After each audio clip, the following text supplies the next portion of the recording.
Hi friends, welcome to Cleo's Crawl Space.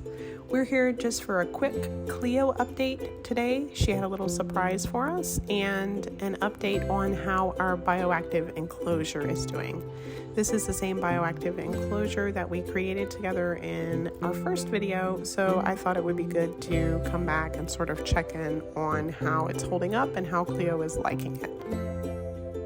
I had planned to make this video maybe a week after the first, but shortly after I added Cleo to the enclosure, she went into the cork log and made a hammock like I had hoped she would, but then she didn't come out of the hammock and she stayed for quite a long time. I had thought maybe she was gravid, but turns out that the pet store was incorrect and I was incorrect, and she was not actually mature because she ended up molting with us. So we were very surprised because previously I had been able to see her epigynem, so I had thought that she was mature, but I guess this was probably her last molt. I haven't gotten a very good look at her bottom, but I think this is probably it for her. She's a really good size. She's doing really well. So we're just back with a little update on her. She looks great. I have some really cool photos of the molt that she kicked out of her hammock. It was very intact, so I wanted to include those here so you could see them. She also came out of her molt with bright purple fangs, so she looks great. Her body color is a lot darker than before, and I think this is probably it for her, but she looks so good, and I'm so happy that she's healthy. On to the enclosure update. The enclosure seems to be doing really well. Cleo seems really happy in it. She is active and everything is faring really well. So I have a couple little shots of different elements that we'll go through, and I'll just give you an update on how they're doing. The substrate seems to be holding up well. It doesn't appear to have compressed too much. I have not seen a whole lot of the springtails, but I'll see one every now and again, so I think they're doing okay. The layers don't seem to have mixed together or anything, so I think that overall it's doing well. The pink plant appears to be holding up really well inside the enclosure.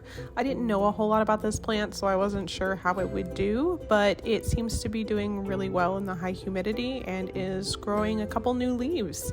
So I think this is a good choice for the habitat, and Cleo seems to like it. The moss seems to be doing pretty well. The Josh's Frogs moss is a little more brown, but the pillow / frog moss looks great. That's very green, so we'll see how long the Josh's Frogs moss really lasts in here, but the pillow moss looks really good, so I definitely recommend this.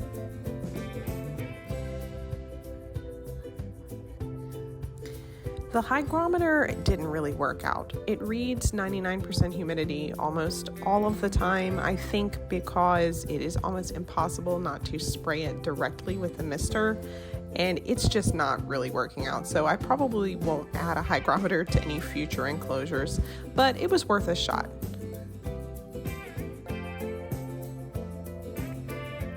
Cleo loves the cork. I had hoped she would make her hammock in here, and she did exactly what I had hoped and made this beautiful thick hammock inside, and it's very sturdy and she seems to love it.